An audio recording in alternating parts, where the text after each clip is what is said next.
एक बूढ़े आदमी ने बस अपनी पत्नी की एक तस्वीर बनाई और कानून के रखवालों ने उसकी पत्नी को पहाड़ से नीचे फेंक दिया। असल में वो बूढ़ा एक बादल देखने वाला था। जैसे ही वो किसी बादल को किसी चीज जैसा देखता, तीन बुजुर्ग नेता उसे नियम मानकर सजा देते थे। एक दिन बूढ़ा बादलों को देख रहा था और उसने देखा कि एक बादल एक बकरी जैसा लग रहा है। उसने तुरंत बकरी की तस्वीर लकड़ी पर बना दी। रखवाले आए, पुष्टि की कि वो बकरी है और फिर गांव की असली बकरी को पकड़कर सबके सामने पहाड़ से नीचे फेंक दिया। बूढ़ा और उसकी पत्नी इस प्रक्रिया का आनंद ले रहे थे। अगले दिन बूढ़े ने फिर से बादल देखे। इस बार बादल एक सुंदर घोड़े जैसे लग रहे थे। रखवालों ने फिर से असली घोड़ा पकड़ लिया, लेकिन घोड़ा मरना नहीं चाहता था। वो भागने की कोशिश करता है, फिर भी उसे नीचे धकेल दिया गया। इस बार बूढ़े की पत्नी को यह देख बहुत दुख हुआ। वो अब इस मौत से खुश नहीं थी। तीसरे दिन जब बूढ़ा बादल देख रहा था तो उसे झटका लगा।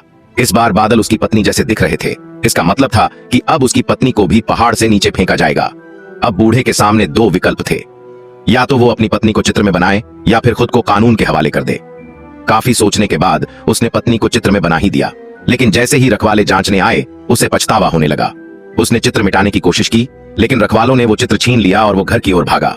वो अपनी पत्नी को लेकर भागना चाहता था, लेकिन रखवाले पहले ही उसके घर के दरवाजे पर थे। अंत में उसकी पत्नी को भी पकड़कर पहाड़ से नीचे फेंक दिया गया। पत्नी की मौत ने उसे तोड़ दिया, लेकिन उसे अपना काम जारी रखना था।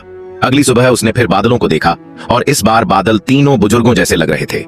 वो अपनी पत्नी का बदला लेना चाहता था, लेकिन फिर सोचा कि बदला लेने से पत्नी तो लौटेगी नहीं।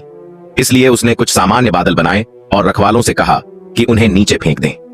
आखिरकार अपनी पत्नी का साथ पाने के लिए बूढ़ा भी बिना किसी हिचकिचाहट के पहाड़ से कूद गया।